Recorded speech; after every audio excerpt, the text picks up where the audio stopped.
aujourd'hui je suis très contente de vous retrouver toujours chez mes parents, sauf que j'ai changé de décor, donc dites-moi ce que vous préférez entre le mur en pierre et ici. Mais ici c'est sympa et surtout qu'il n'y a personne autour de moi, donc je suis un petit peu plus libre. Et donc aujourd'hui on se retrouve pour une vidéo sur mon téléphone. C'est une vidéo bizarrement qui m'est très souvent demandée, c'est-à-dire quel téléphone j'ai, quelle application j'ai pour éditer mes photos Instagram et ce genre de choses là. Personnellement, je vais être franche avec vous et c'est une vidéo que je regarde très peu. Parce que tout simplement ça m'intéresse pas tant que ça, mais comme vous êtes nombreuses à me la demander, je vais vous la faire. Avant de vous montrer les questions du tag, je voudrais juste faire une toute petite aparté pour vous dire que j'ai écrit un article sur le blog sur le cushion de Lancôme. Donc c'est un fond de teint avec une petite éponge assez nouvelle génération puisque c'est un concept qui vient d'Asie. Et j'ai beaucoup aimé le produit alors qu'au début je pensais que je n'allais pas du tout l'aimer, que ce soit au niveau de la couleur ou de l'aspect sur la peau. Si jamais ce produit vous tentez, je vous laisse aller lire mon article et maintenant on peut y aller avec. Première question, c'est quelle est la marque de ton portable? Alors moi j'ai un iPhone 6 depuis assez peu de temps puisque je l'ai eu il y a environ 2 mois. Avant ça j'avais le 5 et certaines d'entre vous me demandent si je vois une différence entre le 5 et le 6 et très franchement oui. Autant entre le 5 et le 5S j'en voyais très peu, je trouvais juste que c'était pour Apple un nouveau moyen de se faire de l'argent. Par contre le 6 est beaucoup mieux parce qu'il permet de faire des photos beaucoup plus jolies, vraiment d'une meilleure qualité. L'écran aussi est plus grand et ça je trouve ça sympa. Au début j'avais un petit peu de mal et je pensais que c'est un point qui allait pas vraiment me plaire parce que Clément a le Galaxy S4 ou S5, je ne sais plus, mais dans tous les cas les Samsung sont un petit peu plus imposants et j'aime pas particulièrement ça, mais finalement on s'habitue très vite à avoir un écran plus grand et surtout l'écran est de bien meilleure qualité, donc même pour regarder des vidéos on peut vraiment faire beaucoup de choses avec et sans pour autant être gêné parce que l'écran est pas terrible. Donc vraiment si jamais vous avez un modèle antérieur, que ce soit le 4S, le 5, peu importe, et que vous avez envie d'acheter le 6 et que vous vous demandez si vraiment il y a une amélioration au niveau du téléphone, je peux vous dire que oui. Ensuite deuxième question, c'est quel est ton fond d'écran? Alors mon fond d'écran, il y en a deux, une espèce de dégradé de couleur pastel avec du bleu et un petit peu de rose, ça me fait penser à de la barbe à papa et la gourmande que je suis aime ça. Et sinon le deuxième fond d'écran en fait ce sont des nuages, donc tout ça en fait les deux ce sont des fonds d'écran que j'ai eu sur Google en tapant tout simplement fond d'écran téléphone et j'en ai eu plein. J'aime bien les choses pastel assez sobres, je suis pas du genre à mettre une photo de moi ou d'autres choses. À une époque, si pendant très longtemps, je vous dis ça, je suis une menteuse, pendant très longtemps en fait, même pendant un an, tout le temps que j'ai eu mon iPhone 5, j'avais une photo de moi et Rachel puisqu'on s'était rencontrés lors d'un événement à Montréal aussi avec Cynthia et Joliane qui étaient avec moi lors de cet événement et voilà, je trouvais ça sympa mais sinon je suis pas du genre à mettre des photos trop personnelles. Ensuite, troisième question, et celle-là c'est moi qui l'ai rajoutée puisque vous me posez énormément de questions à propos de ça, c'est quelles sont tes coques?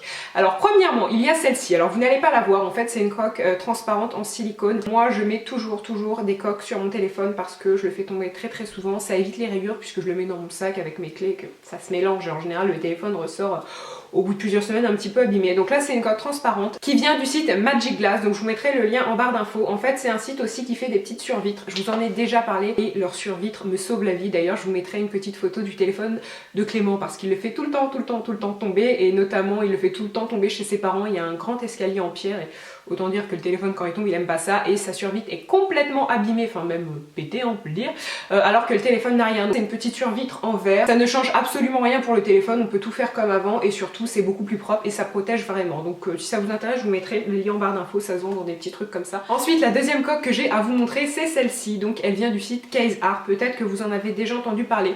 En fait c'est tout simplement un site qui vous permet de personnaliser vos coques et ce qui est pas mal c'est que c'est pour tous les modèles de téléphone, il y a vraiment Samsung, Wiko, et j'en passe. Donc là en fait tout simplement c'est une photo que j'avais prise lors d'une recette. C'était ma recette du gâteau au chocolat au M&M's, donc je vous mettrai le lien en barre d'infos si ça vous intéresse. Ce que j'aime vraiment avec ce site c'est que vous pouvez faire ce que vous voulez, vous pouvez mettre donc bien sûr la photo que vous voulez, mais surtout vous pouvez choisir le modèle de votre coque en silicone, en dur, enfin en plastique, il y a vraiment plein de choix.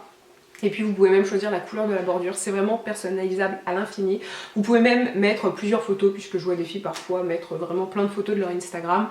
Moi j'ai choisi une seule photo, elle sort en bonne qualité, on n'a pas non plus l'impression que voilà les pixels se sont fait la malle, c'est bien. Cette coque-ci est environ à 13 €, donc je trouve ça raisonnable, puisque ça protège bien votre téléphone en plus de ça. Et ensuite les dernières coques que j'ai à vous montrer, qui sont un petit peu plus fantaisistes, ce sont ceux-là. Donc en fait là ce sont des coques que j'ai achetées sur eBay, je crois, il y a maintenant peut-être 2 mois, quelque chose comme ça. Je vous mettrai ce que je tape en barre d'infos. Là c'est Totoro, donc d'ailleurs dans une vidéo je vous le présentais et je vous disais que c'était un chat et je crois que j'ai eu une déferlante de commentaires qui disaient mais non Alison c'est Totoro. Donc c'est bien, maintenant je le sais, je me suis endormie moins bête du coup ce soir là. Et en fait d'ailleurs pourquoi j'ai dit que c'était un chat, tout simplement parce que moi Sur eBay, pour trouver cette coque là, j'avais tapé cat, donc voilà, il m'avait sorti que ça c'était un chat, donc j'avais pas vraiment fait le rapprochement, c'est que je ne connaissais pas. Et la deuxième c'est celle-ci. Donc là, c'est une espèce de cupcake, ouais même c'est un cupcake. Et encore une fois, je l'aime beaucoup. Donc après, c'est sûr que ce sont des coques qui font quand même pas mal enfant. Enfin bon, on va dire qu'on a du mal à voir une mamie avec une coque comme ça. Voilà, moi j'aime bien, donc après c'est sûr qu'on aime ou on n'aime pas, mais personnellement je trouve ça pratique et joli. Ensuite, quatrième question, c'est à quel âge as-tu ton premier portable? Alors j'ai eu mon premier portable, je devais avoir 13 ou 14 ans, puisque j'étais en quatrième, c'était en 2006, ça devait être au mois de juin, et je m'en souviens comme si c'était hier. C'était le Motorola L6, pour ceux qui voyaient à quoi il ressemblait. Je vais essayer de vous faire des petites photos, je sais pas si je l'ai encore. C'était un téléphone en fait qui était plutôt petit mais très très fin, et pour l'époque il était quand même super bien. Je me souviens que quand j'étais au collège avec ce téléphone là, j'ai eu pas mal de questions. Alors par contre c'est vrai que maintenant quand je regarde les photos et les vidéos qu'il prenait, c'est quelque chose de fou, de mémorable. Je sais pas si vous avez aussi eu cette époque là, mais en fait quand on prenait une photo avec le téléphone portable, les personnes étaient mais complètement défigurées. Je me souviendrai toujours d'une photo, je devais être en troisième, il y avait mes deux amies qui étaient au milieu de la cour, Laura et Léonore, et en fait lorsque je les avais pris en photo avec mon portable, elles étaient complètement défigurées. Une de mes amies avait un nez énorme alors qu'en réalité pas du tout, l'autre on aurait dit qu'elle avait une tête avec une drôle de forme. Donc c'était ça la magie en fait du téléphone portable à l'époque, c'est que il vous prenait des photos mais un petit peu en mode Picasso, il n'y a pas besoin d'application, c'était directement fait, mais les photos étaient plutôt spéciales. Ensuite, cinquième question, es-tu accro à ton portable? Alors maintenant je dirais que oui, avant je dirais que non. En fait, actuellement oui, je suis accro à mon portable parce que je ne sors pas sans lui, que ce soit pour les mails ou pour les réseaux sociaux. Je fais vraiment tout à partir de mon téléphone, même parfois sur YouTube pour poster des commentaires. Par contre, il faut savoir qu'au Canada, donc de mes 18 à mes 21 ans, j'ai vécu 3 ans sans portable. Tout simplement parce qu'au Canada, les abonnements sont beaucoup plus chers. Puisque juste pour vous donner une idée des prix des abonnements, au Canada, je payais 60 $ pour avoir, bon, SMS et appels illimités, mais pour les données internet, j'avais 500 mégaoctets. Donc c'est assez peu, alors qu'en France, je paye 20 € et pour 20 € j'ai tout en illimité et 20 gigs de données internet. Donc c'est énorme. C'est vrai que je vois quand même une grosse différence. Et donc tout simplement quand je suis arrivée au Canada, j'avais déjà des frais de scolarité à payer, j'avais aussi une nourriture, un appartement, ce genre de choses là. Donc je n'ai pas pu avoir de portable, ça me coûtait beaucoup trop cher, ça aurait fait un trou dans mes dépenses. Donc bon voilà, c'est vrai que ça fait un petit peu bizarre. Pendant 3 ans finalement j'ai réussi tout à fait à vivre sans portable, je m'en portais pas plus mal. Mais c'est vrai que bon, c'était quand même de 2010 à 2013, donc c'était des années où avoir un portable, je pense que tout le monde avait un portable, même les personnes qui habitaient dans une grotte ou ce genre de choses là, mais voilà, tout simplement parce que j'avais pas assez d'argent pour ça, je n'en avais pas.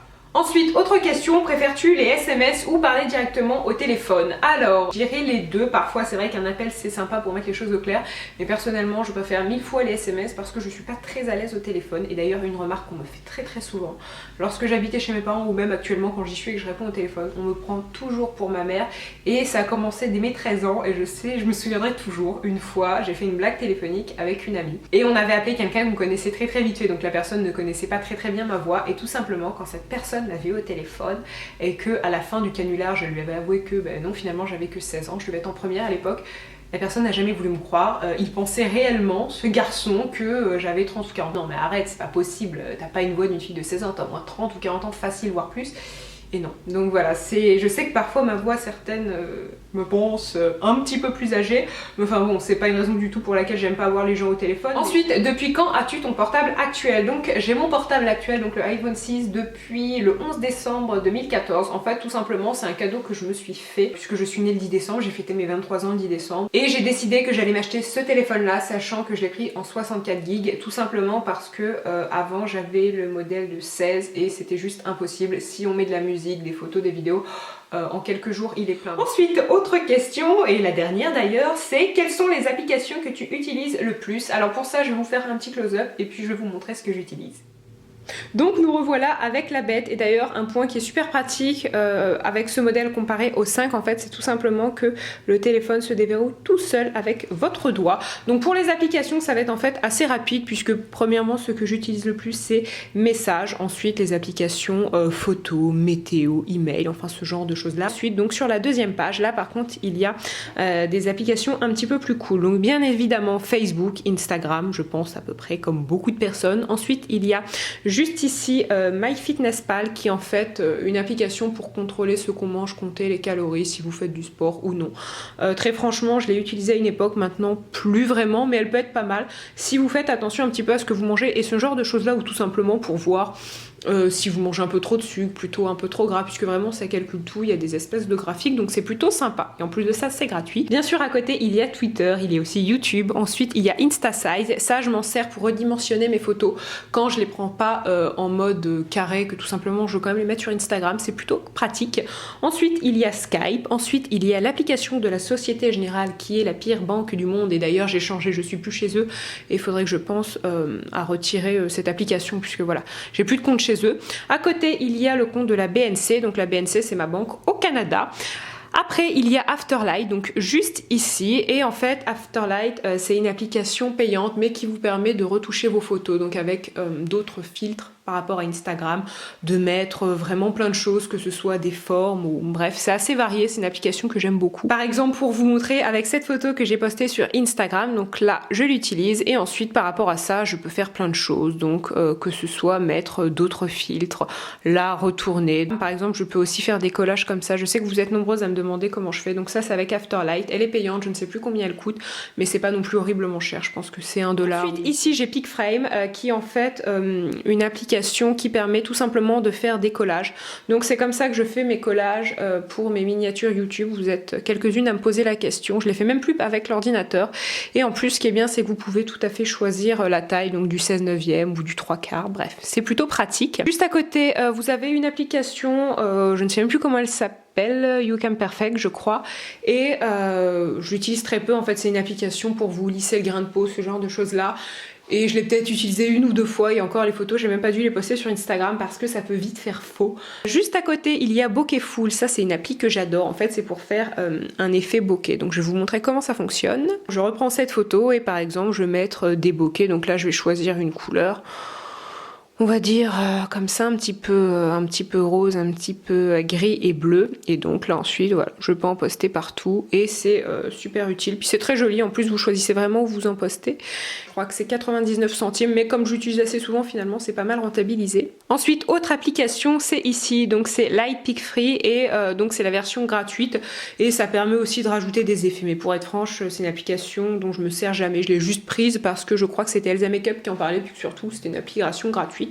Ensuite, juste ici, on a l'application Uber. D'ailleurs, j'ai un code promo pour vous donner en fait droit à une course gratuite Uber Ali Fantasy. Là, c'est les 8 ans d'allemand que j'ai fait qui parlent, et à chaque fois, ça me brise le cœur, mais en 500 morceaux quand j'entends des gens dire Uber. Ensuite, juste à côté, c'est un jeu, donc c'est Looney Tunes, et tout simplement, c'est un jeu que j'aime pas mal. C'est un jeu qui m'a suivi pendant au moins 2 mois parce que c'est un jeu super bien fait, il y a beaucoup de décors différents et ça permet vraiment de passer le temps. Comme vous voyez, il y a plusieurs niveaux, donc moi, je les ai tous fait. Là j'attends que le nouveau se termine, mais c'est vraiment sympa. Ensuite juste à côté il y a WhatsApp, et d'ailleurs je me suis jamais servi de cette application. À côté il y a LinkedIn qui est une application, en fait c'est un réseau social mais pour les professionnels, donc c'est vraiment axé sur les études que vous avez faites, l'emploi que vous occupez si vous cherchez voilà, à intégrer une autre entreprise, ce genre de choses là, et ça peut être quand même pas mal. Je sais que moi je m'en sers quand même de temps en temps. Et ensuite juste à côté il y a Trivia Crack. Je ne m'en suis jamais servi, en fait je l'ai téléchargé parce qu'une personne en parlait sur YouTube, mais bon voilà, je crois que j'ai jamais joué. Juste à côté il y a l'application Taxi Coop, et ça en fait c'est le dernier taxi que j'ai pris à Montréal, donc je m'en suis juste servi une fois, c'était la veille du départ, histoire de me rappeler un petit peu Montréal. Et juste à côté il y a l'application de ma banque, donc CIC, que j'aime énormément comparée à la Société Générale, donc voilà, si ça intéresse certaines d'entre vous, je suis passée de la Société Générale au CIC et je préfère. Et puis ensuite juste à côté il y a Google Maps, donc pour me servir de GPS ou voir un petit peu où je suis quand je suis perdue, et Dieu seul sait à quel point mon sens de l'orientation est pourri. Donc voilà, et bien écoutez, j'ai fini donc avec les applications que j'utilise le plus, et j'espère que ça vous a aidé. Et bien écoutez, sur ces bonnes paroles, la vidéo est finie. J'espère très sincèrement qu'elle vous a plu, j'espère que ce décor aussi vous a plu, même s'il est amené à changer, puisque je suis toujours entre Paris, mes beaux-parents et le reste. Donc je vous fais à tous de très très gros bisous, et je vous dis à très très bientôt. Bye.